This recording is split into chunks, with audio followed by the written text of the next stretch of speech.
California's Gold is produced in association with KCET Los Angeles and is seen statewide on California Public Television. This series is endorsed by the California Teachers Association, the California School Boards Association, and the California Library Association.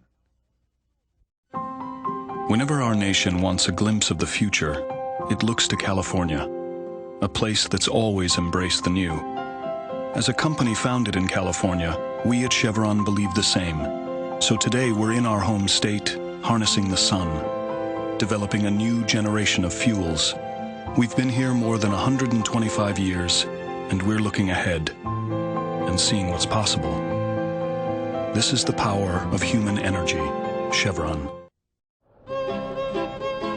It's quite impressive when you're driving on Highway 99 through the San Joaquin Valley, which is one of the richest agricultural areas in the world.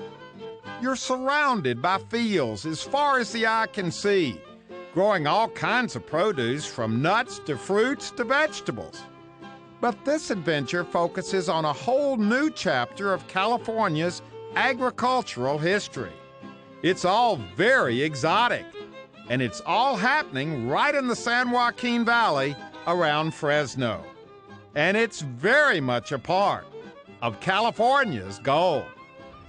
Richard, this is absolutely amazing. When you stand here early morning, this beautiful scenic view out in front of us, and looking at what's happening here, where are we and why is this place that you have brought us so special and so wonderful here in California?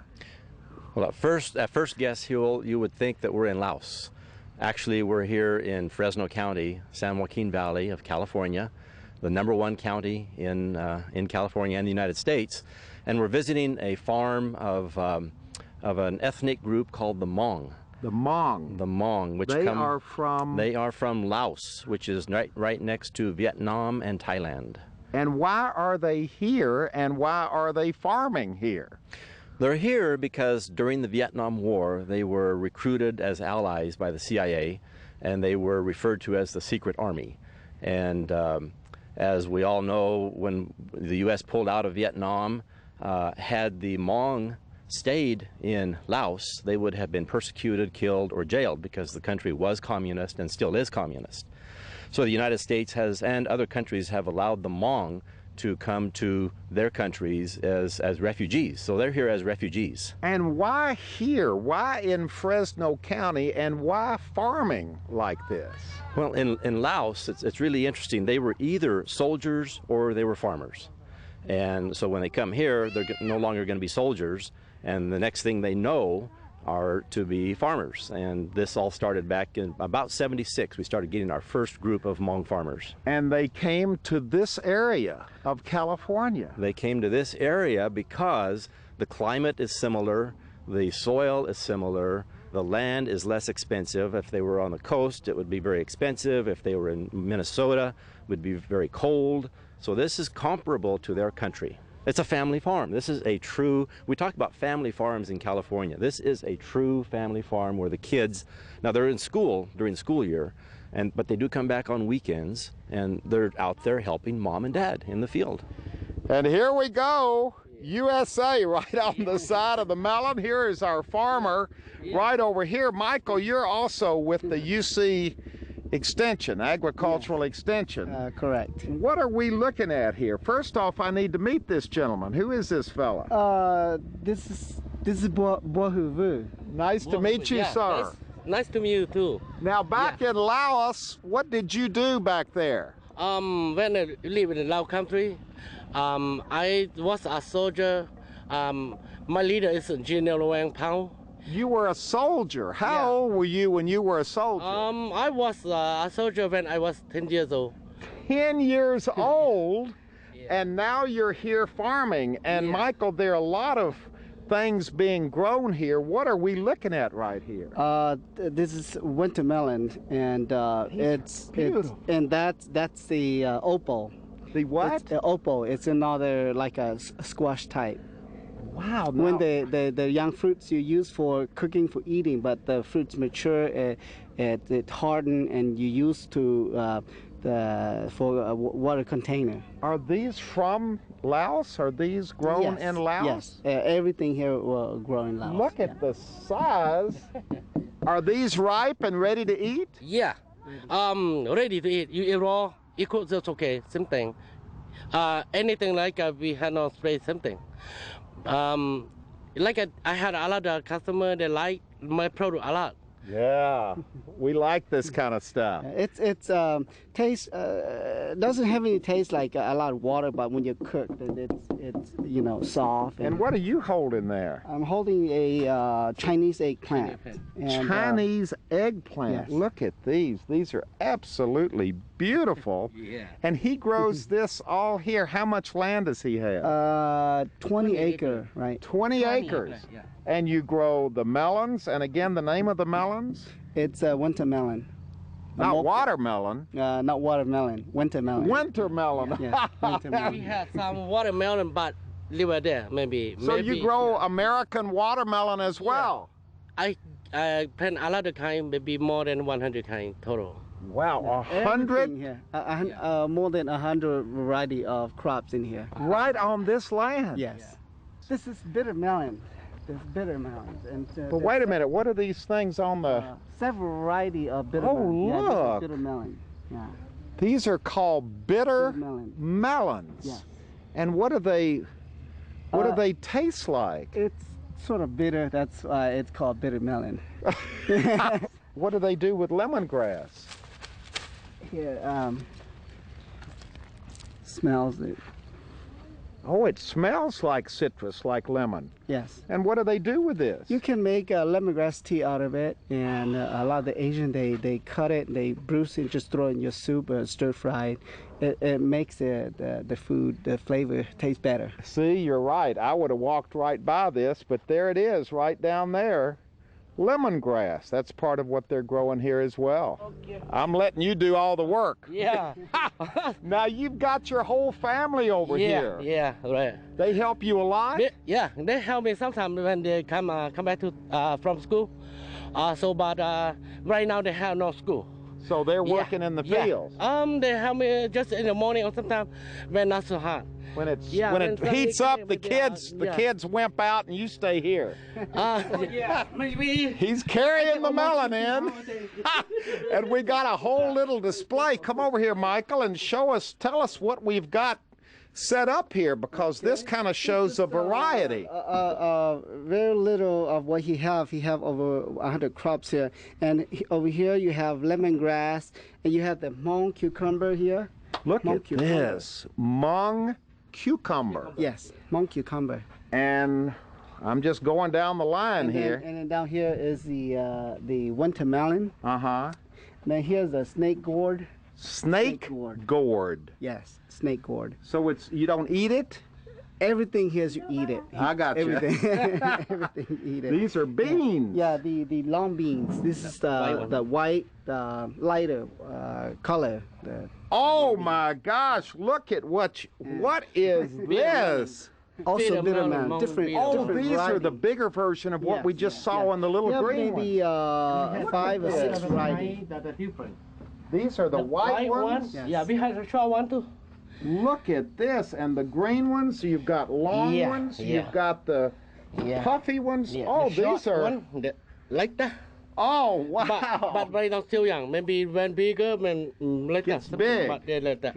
And where does he sell these? What's the market for this? He goes to farmers market. A lot of farmers, they drive maybe 3-4 hours from here to LA or San Have Francisco. Californians developed a palate, a liking for this kind of exotic fruit Oh and yes, vegetable? it's all over the place. The farmers, they can sell local or to farmers market, but other farmer they sells to worldwide. And So these would go not only to farmers markets all over California, but these could go all over the world. yes. Wow, look at this. Boy, this makes a statement. A bitter melon grown right here in Fresno. What are these? These are just, The Thai hot chili. oh boy. Thai hot. How hot are these? Oh, very hot, you know. Very, very hot. Look at Small one, but oh, maybe you eat only one or two enough. No That's more. it. Yeah, That's it. Yeah. So when you see these at the farmer's market, remember, Yeah. they're very, very hot. Yeah, very, very hot. The number one in the world. This is one of his uncle. So he's got literally the whole family working. And what are we looking at over here? This just looks like okra. Yes, this is a regular okra. Yes, So this is traditional okra right okra, here. Right. If we no spray like that, we can eat raw.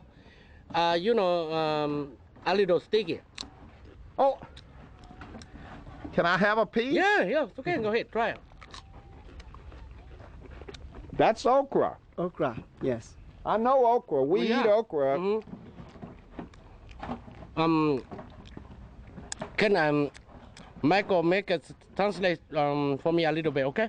Well, Michael có hai tia cho nó bên nhà thì có tự ý có mò plá kề bao, có nó tia giả chỉ khổ có lúc plá lợ, có nó cho nó mà trong cái chậu vậy muốn tông nó lót tê tờ lòng. He said, what the family use if you get stomach ache, get something, your stomach ache in your stomach, you eat this and it cleans it. Now Look like see, a while, he you know. spoke Hmong because it's easier for him to speak Hmong than it is English. English. The children all speak perfect Oh English. yes, exactly. Because you know when we was soldier in Lao country too early, we had no school. Just live in the jungle, find, you know, like that. We had no the time to learn. Also, we had no education. Just we come to live in the United States, and we use only farmer only, help me only. We had no other way to go, like that. If we have a lot of high education, we can go over in the office to get some money. But you speak very good English. Oh, not too much. I learn the English with my son, my daughter. Sometimes they come from school, they talk, and I listen to them only, like that, my school. I'm overwhelmed by the feeling I have walking through these fields. I don't feel like I'm in California. I know I'm in California, but it has a different feel to it, doesn't it? It's the specialty crops, and it's the ethnic farming that we see here. We don't have the mechanization on these small farms, and a lot of that is because of the crops, because they do require multiple harvesting, and you just can't mechanize it. And a lot of it is also the fact that they just can't afford to buy the machinery that would mechanically harvest a lot of these crops. And is it because I know that these are exotic crops that I feel like I'm in kind of an exotic setting here? In part, but I mean, you don't see this on the west side of Fresno County. You only see this where we have the Hmong and the Lao farming, where they trellis things up. We've got tall growing plants, we've got vining crops, and it just makes it look tropical and jungle. We've got, as we found out earlier, 100 crops on this 20 acres. Oh boy, she's working away. They start working in the fields young, don't they, Michael? Yes. She's got her hoe, she's going to town with it right there. And here are the other, now what are we walking through right here? These are it looks like this is the Yuchoi. The Yuchoi. Yes. Have we seen that yet? Well, you know, it's everything here. It's grown year round. So you have, you know, mustard greens, Yuchoi, bok choy. Yuchoi like a green. It's a green, yes. And It's you're on a table. wearing a traditional, this is the traditional headgear that you would Yes, wear. yes, Can we it's take it off and take a look at that? Sure. This is very interesting. Look at this. There's a little head. Yeah, that hold your head, and so you have the air circulate and keep you cool under the sun. Now, did you get this here in Yes, California? we have this local, the local store here. So there are enough Hmongs in Yes. California now Yes. that things like this can be bought in stores. Yes.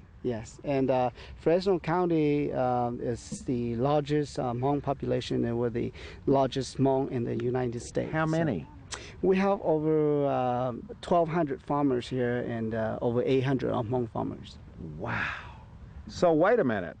Out of the 1,200 farmers in Fresno County, 800 of them are Hmong? Hmong. The rest are Mien, Laotian, Cambodian, Vietnamese, Thai, Lao. Wow. Oh, so you're saying there are 1,200 Asian farmers in Fresno County. Yes, correct. And they cover Laos, Cambodia, Mien. Vietnam. Right. Wow. Vietnam. There's several groups from Laos, like the Miens and the Lahu, the Khmer, also from Laos. Boy, you really have to know your stuff, don't you? There are a lot of different... Yes, very diverse. Fresno County is the most diverse, and also now has been the leading number one agriculture in the nation for several years. So, Richard, did you have to learn all of this when all of this started happening? My education in college was strictly with traditional American vegetables, so I had to learn about the unique Southeast Asian vegetables and the cultures when I came here. And part of my previous training was Peace Corps, so I got some cross-cultural training in Peace Corps. But you know what? You've learned not only about these new exotic Asian vegetables and fruits, you've learned about the people and about the cultures of that part of the world as well. Which makes it extra rewarding, because to work with the Hmong and the Lao and the Mien and these other Southeast Asian farmers, very, very nice, very, very friendly, hard working, extremely hard working, as you can see out here. So it's been a pleasure working with them. And I've learned, as I did in Peace Corps, I learned by working with them. Hopefully I help them as well, but I'm learning equally. So we got the whole Vu family. Give us a wave.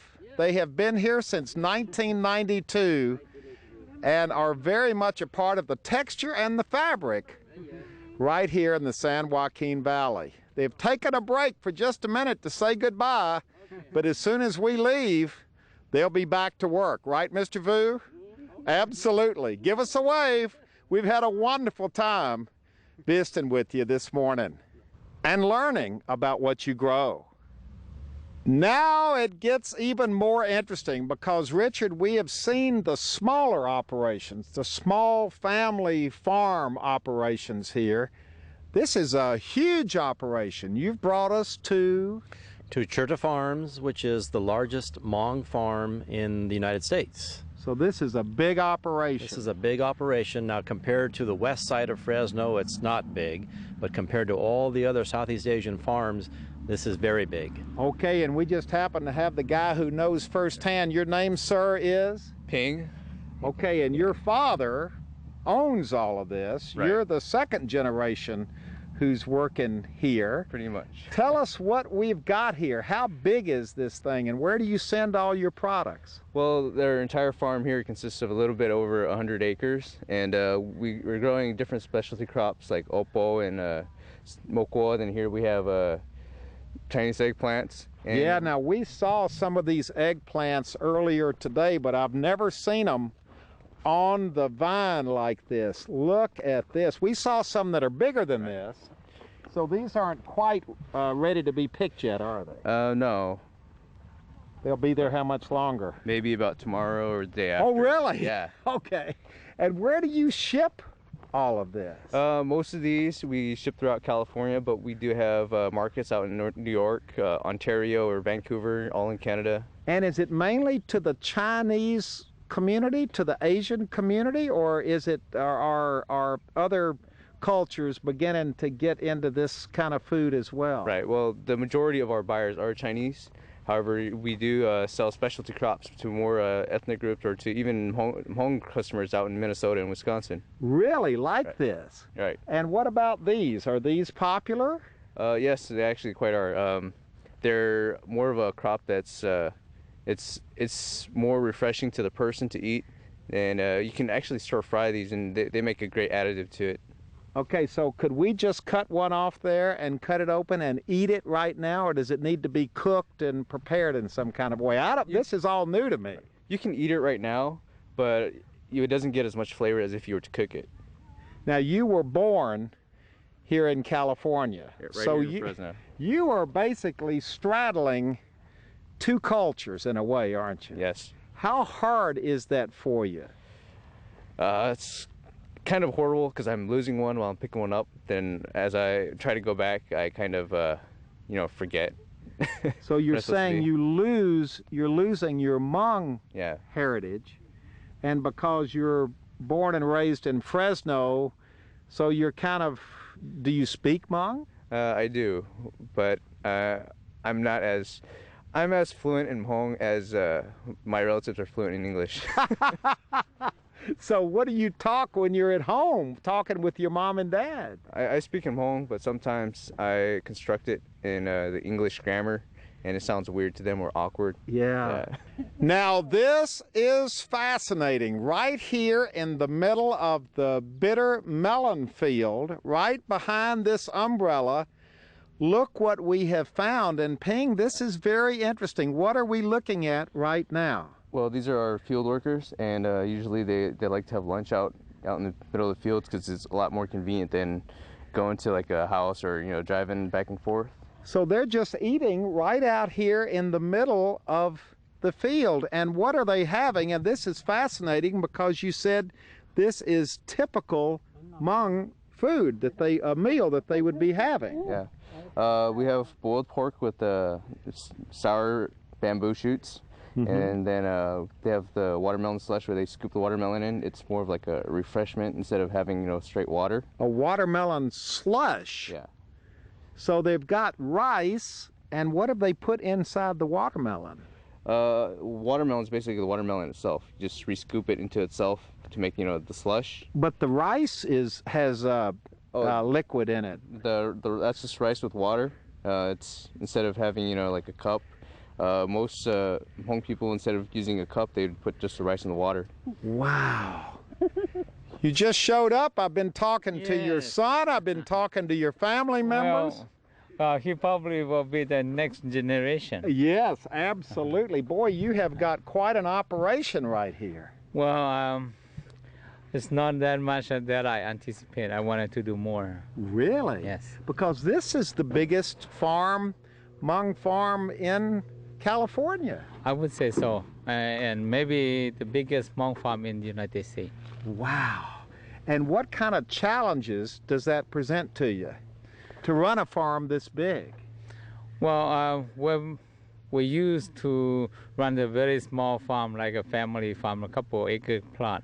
And now it become a bigger, and we have to know exactly when to put fertilizer and when to start what kind of crop. It becomes more complicated, doesn't it? Yes, very, very complicated now. When you came here in 1980 from Laos, did you have any idea at all what you were going to do, how you were going to, support your family, what you were going to do for a living, what kind of opportunities this country might offer to you?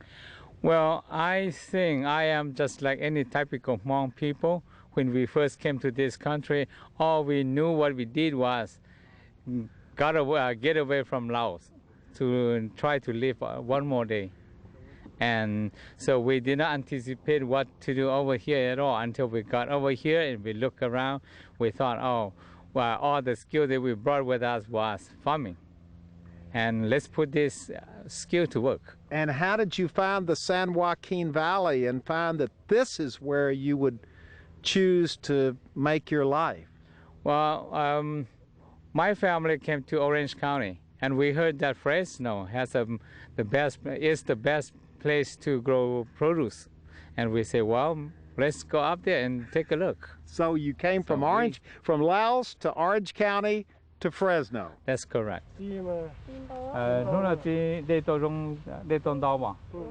Now you are talking to them in Hmong. Yes, I'm talking in Hmong. Are they just recently here from Laos? Yeah, they're just recently here visiting me. Visiting? Yes. What do they do? Come over, visit, and you put them to work?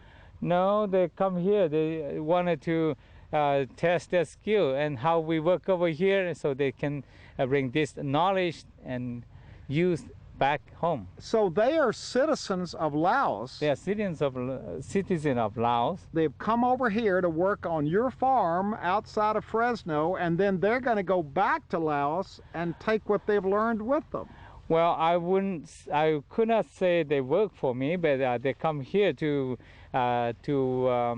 get more like get training. Get training? Yes. And they look like They are farmers at home. they're farmers at home. Yeah, so they wanted to go into mass production. So this is something very special for them to see a big operation like you have. Yes. Okay, we're ending up in a very traditional way, aren't we, Michael? Yes, this is the very typical Hmong food we're gonna have for lunch today. Okay, now what is it we're having? We're having the Hmong cucumber scoop. Now it's like It looks kind of like a slush. Yes, it is. So this is just from the, you've just scooped out the insides of a cucumber and scooped it into here, added a little water, and how are we supposed to eat this? Then we're going to take a spoon and dip in it and slurp. Slurp. Let's slurp. Yeah, that's it. Thank you. Mmm. Oh, it's nice and cold too. Wow, this is such a perfect way to end a perfect day. Yeah, Thank you, sir, for this wonderful introduction for all of us. Now, there are Hmongs living all over California, especially up in the Sacramento and Yuba City areas. Yes. But this is the heaviest concentration here in Fresno. Right. Fresno County is the largest Hmong concentration. Yes. Wow, this has been absolutely wonderful. Thank you. We got the whole family out here. Thank you for making this up for us. You got the boys here, you got the family here, you've got friends and relatives out working in the fields to take their knowledge back to Laos with them. Life is good, isn't it?